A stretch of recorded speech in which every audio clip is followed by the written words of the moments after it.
आप सबने तो आईएनएस विक्रांत का नाम सुना होगा, लेकिन आइए बात करते हैं आज आईएनएस विशाल की, यानी इंडिजीनियस एयरक्राफ्ट कैरियर थर्ड की, जिसको भारत में बनाया जा रहा है, जिसको कोचिन शिपयार्ड लिमिटेड तैयार कर रही है इंडियन नेवी के लिए।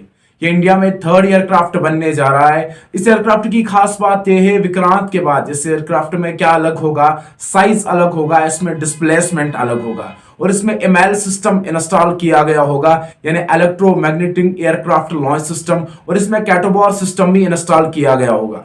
अगर हम माइनस विशाल का मतलब संस्कृत में देखेंगे, विशाल का मतलब संस्कृत में ग्रैंड होता है। अब बात करते हैं डिजाइन और डेवलपमेंट की। आईएनएस विशाल को डिजाइन कैसे किया और डेवलप कैसे किया गया, तो सबसे पहले साल 2011 में एडमिरल निर्मल कुमार वर्मा कहते हैं कि हमने जब आईएनएस विशाल को बनाना शुरू किया तो उससे पहले कहीं कुछ साल पहले ही हमने आईएनएस विक्रांत को कंप्लीट किया गया था।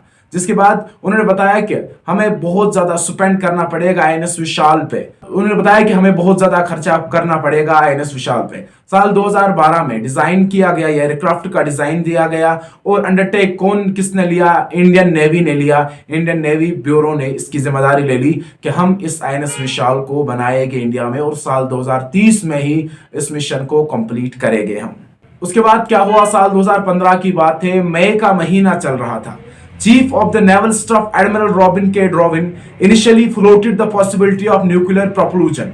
उन्हें बताया कि saying that all options are open for the second indigenous aircraft carrier के लिए सारी ऑप्शंस हमारे पास ओपन है। उन्हें बताया कि nothing has been ruled out, कुछ भी रूल आउट नहीं किया गया था।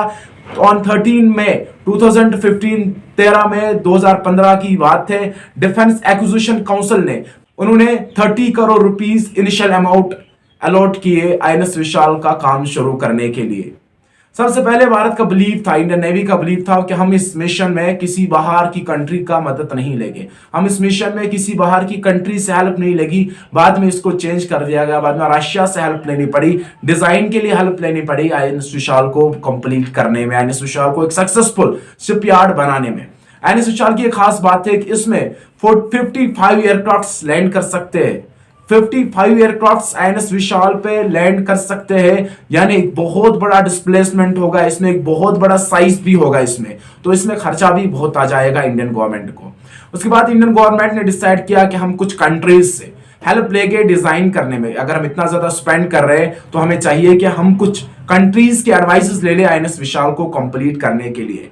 इंडिया क्या करती है, साल 2015 की बात है, अप्रैल की बात है, under secretary of defence for acquisition and sustainment Frank cattle started that, Obama की एडमिनिस्ट्रेशन चल रही थी, उन्होंने इंडिया को एमएलएस भेजने सेंड कर दिए, उन्होंने इंडिया को एमएलएस भेजने सेंड कर दिए और बहुत ज्यादा टेक्नोलॉजीज भी वो इंडिया को भेज रहे थे। और उसके बाद एमएलएस भी भेजनी शुरू कर दी उन्होंने।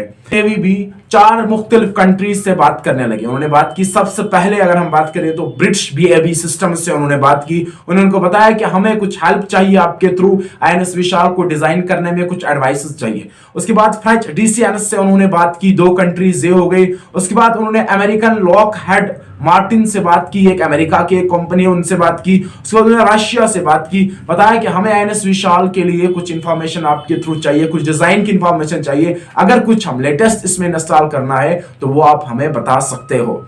ऑन 15 जुलाई 2015 में क्या हुआ, जेनिस नेवी इंटरनेशनल कहते हैं कि इंडिया ने उन कंट्रीज को बता दिया, आप हमें टेक्निकल और कॉस्टिंग पर्पस बता दीजिए हमारा ये मिशन कंप्लीट करने के लिए।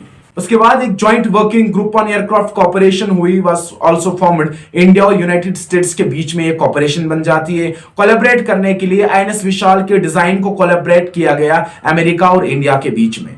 With the first meeting between Indian navy and the United states की अगर हम बात करें, सबसे पहली मीटिंग जब हुई ऑफिसर्स हेल्ड इन 2015 में, जिन ऑफिसर्स को लिया गया इस मीटिंग में, अक्टूबर 2017 की बात है, just ahead of US secretary state Rafale, उन्होंने विजिट टू इंडिया, वो इंडिया आए। उसके बाद इंडिया आने के बाद अब ट्रंप की एडमिनिस्ट्रेशन चल रही थी, जब अमेरिका ने इंडिया को कैटोबॉर भेजने शुरू कर दिए थे, एमएलएस भेजने शुरू कर दिए थे, तब ओबामा की एडमिनिस्ट्रेशन चल रही थी। लेकिन अब जब अमेरिका का बंदा इंडिया आ रहा है तो अब ट्रंप की एडमिनिस्ट्रेशन चल रही है। साल 2017 की बात है, 3 दिसंबर 2018 की बात है, chief of the navy staff Sunil Lamba told media, उन्होंने मीडिया को बता दिया that the work on Vishal had moved ahead and construction of the ship is expected to begin in 3 years। उन्होंने बताया कि इस शिप को कंस्ट्रक्ट करने में हमें 3 साल लगेंगे। Initially the carrier was expected enter service by 2020। सबसे पहले यह लग रहा था कि ये कैरियर आईएनएस विशाल 2020 के बीच में ही वर्क करना शुरू कर देगा, इसको लॉन्च किया जाएगा। लेकिन उसके बाद कुछ एरर्स की वजह से, टाइम ज्यादा लगने की वजह से इस डेट को पोस्टपोन कर दिया गया और अब इसको रखा गया 2030 के बीच में। इस एयरक्राफ्ट को लॉन्च किया जाएगा। इंडियन नेवी के लिए प्राउड मोमेंट बनने वाला है साल 2030 में या साल 2028 में। करियर एयर विंग ऑर्गेनाइजेशन क्या होती है, आइए बात करते हैं। क्या रोल होगा इसमें विशाल, आईएनएस विशाल के साथ, उस चीज के बारे में आप बात करेंगे। It is estimated that the carrier wing aircraft जो हो गए INS Vishal could consist of the carrier based HAL TEDBF, इनको आईएनएस विशाल कंसिस्ट कर सकता है। And naval version of HLAMCA को कंसिस्ट कर सकता है। There is also high possibility of operating Mikoyan MiG-29 Ks को भी ये कंसिस्ट कर सकती है and other carrier based aircrafts at the initial stage of INS Vishal. Naval planners believe that with INS Vishal likely to enter service in the early 2030s, navy officer से बता रहे हैं कि 2030 से पहले पहले आईएनएस विशाल सर्विस में आ जाएगा, जो बहुत सारी एयरक्राफ्ट्स को अपने आप में करियर करेगा। बहुत सारी एयरक्राफ्ट्स की लैंडिंग आईएनएस विशाल पे होगी और इंडिया के लिए ये बहुत बड़ी टेक्नोलॉजी सामने आ जाएगी। अगर आपको ये वीडियो अच्छी लगी तो आप हमारी चैनल को सब्सक्राइब कर देना और इस वीडियो को शेयर कर देना ताकि सबको पता चले कि इंडिया में आने वाला मिशन आईएनएस विशाल क्या है और इस मिशन को कौन बना रहा है और किस चीज के लिए यूज किया जाएगा इस मिशन को।